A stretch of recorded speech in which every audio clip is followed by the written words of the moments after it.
Hello and welcome to Comfy Cozy Off. So today I'm going to be doing my spotlight on author Penelope Douglas. So today I am ready to really dig in and get into talking about the books that I've read.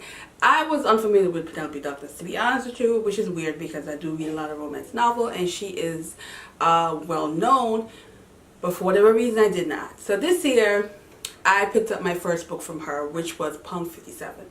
I did not read the synopsis. I didn't know much about it.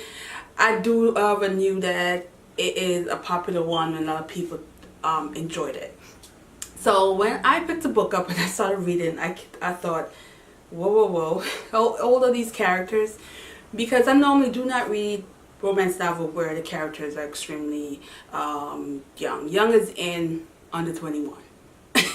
So I decided to just continue because there has to be something about it that will make adults enjoy this, because it is an adult book. This is not a book for teens. It's not a young adult book. It's for grown folks. So when I started reading it, I had those moments of what? Like, wait, what? But I decided, okay, I'm not gonna put it down because clearly it's giving me that reaction that you kind of want in a book sometimes. So the more I've read it, the more I realized, okay, this is actually a good storyline. This is a story that is definitely getting my attention, not just because, you know, I'm shocked about the age thing, but the actual storyline was interesting. I loved it.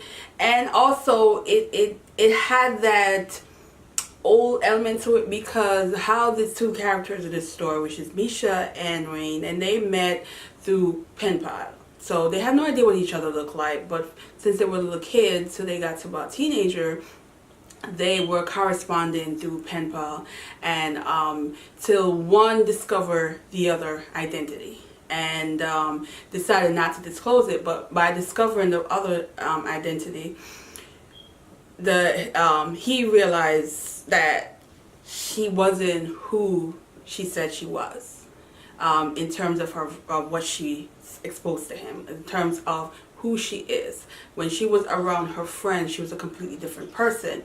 So him trying to get to feeling a bit like maybe lied to in the beginning, that's the impression that you would get, or feeling a little bit like, wait, I want to see the person that has been my friend for how many years? I mean, we're talking a lot of years here. And I was just like, okay, that is giving me the old feel, because based on the fact that it's supposed to be now, no one did pen pal back. I think my generation might be the last of the pen pal years. So I was just like, okay, the author kind of added a old school thing, because I had a pen pal when I was younger and it didn't really last long. We corresponded a few times and we were international. I believe my pen pal was in Canada, but I was living in Jamaica at the time, and it was just nice, like, corresponding. It was just something that you did through school. So I enjoyed that part of the book and how it just, you know, made this story, made a big deal in the story of how these people are connected. But I'm not going to give away a lot because it's such a interesting story, and there's so much going on in this book that you don't know, you can't predict, you don't know what's going to happen, because it's very unpredictable. It's not what you think. Even until the end, I started picking up on stuff, but it was just like, whoa, that's why all this was going on. That's the reaction I had. So Punk 57 is a nice way to ease into Penelope Douglas. Now, the second book, I was completely like, whoa, wait a minute, what is going on here? And that was Corrupt. Corrupt has to be one of the most shocking moments where I read the book thinking, holy crap, what the hell am I reading? Because this probably was one of those books that made me the most uncomfortable out of all the books that I've read from her or any other author, to be honest, where a relationship is somehow developed through madness. Because we have four male characters who are very alpha male, very devious. They're wealthy. They come from a family where they pretty much get what they want. If they got in trouble, it was basically handled. And they are known to pretty much terrorize people, anybody they want.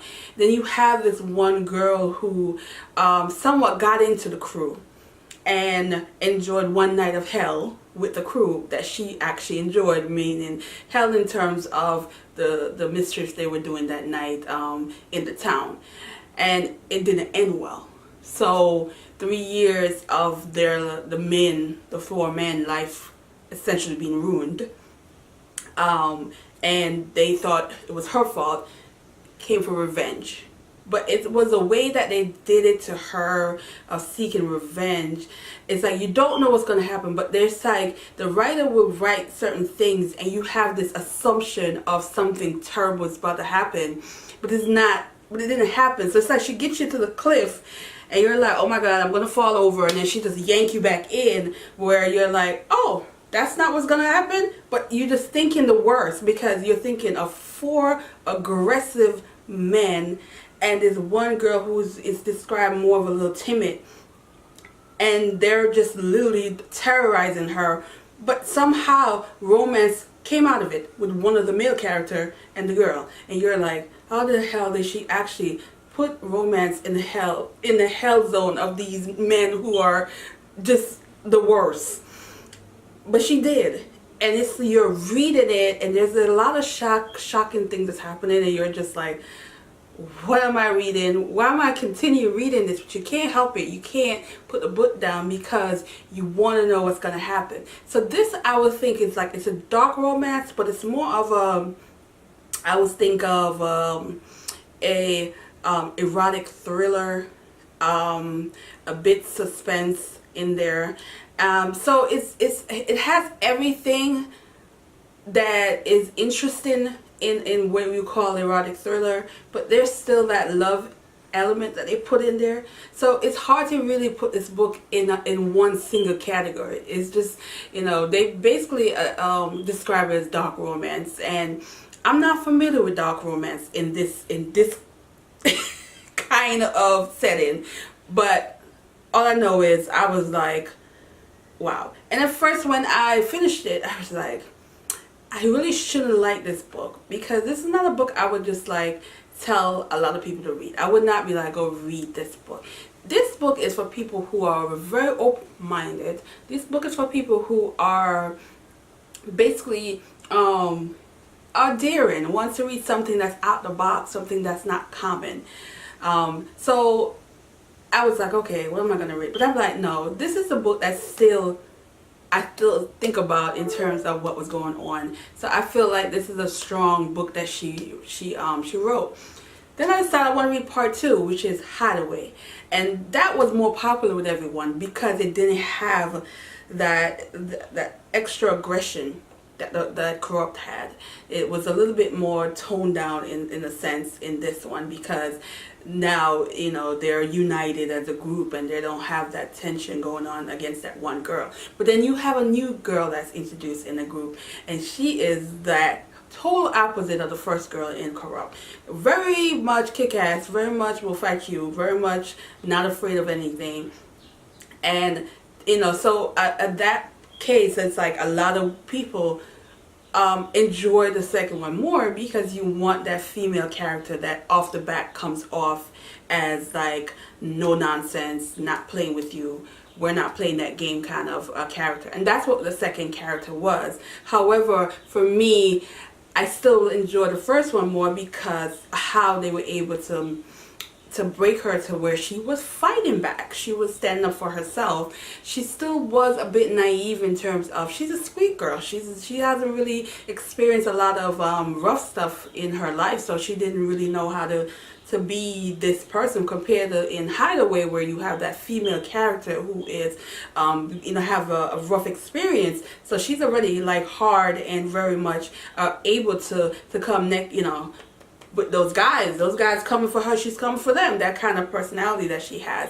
But I still feel like when you combine this series, you get to break down the male characters. You get to break down these alpha males who are, they're rough, but they do have that soft side to them that, the women are able to expose. So I will, definitely want to continue reading this series. There is a third one that's expected to come out, I believe, either the end of the year or beginning of next year. So I'm definitely going to read that. And then when I thought, okay, this is her thing. She is all about dark romance. And then I picked up Birthday Girl, and I'm like, who is this woman? Because just when I thought, okay, she got me, she completely made me a fan after Birthday Girl. When I read that, I just finished that book. I'm recording this book the day after I finished that book. And then when I tell you, well, no, when I finished this book 2 days ago. So anyway, this book was well done. For what the storyline was about, you have two individuals who have a huge age gap met at a movie theater and enjoy this old school movie and connected on the movie. Then later on find out that they were connected again by a guy who happens to be his son and the person that she was dating. So that should tell you how complicated this romance story is. And they touch on everything. She talked about all the stereotype, all the stigma they have to deal with, all the things that they, with the age difference, is there some daddy drama? Because usually, when you have a girl who wants to date a guy that's extremely older, you always have to wonder about the daddy issue. Finance, you're talking stability. And in this case, what made the story really work is because although the character, she's very young, the life that she's had has made her grow up faster than the average woman that's her age. So because of that and the life lessons and the life experiences that she's had, she's able to be connect with a much older man. And somewhat also, he was able to still find something in her that he was missing, something in her that he didn't really want because he fought. This book was such a slow romance build up that you appreciate the slow build up. You appreciate the slow burn because you got to see why they were able to connect, why they were able to have a romance, even with all the things that are so, there's the long list of things why they shouldn't date compared to what's positive, and author made sure that she carefully did this because I think had she just decided to make it such a quick thing, she would have lost a lot of us because we would have looked at this as this is such a no relationship, this is such a hell no relationship. But because how she slowly grab the audience that she's, that's reading her book and slowly get you to see why these two are meant to be together, why they should be together, you enjoy this book a lot. This is such a well done book on a couple that could have been totally went the wrong way. And I loved it. It made me really think that, this author is good at taking chances when it comes to romance. She just is.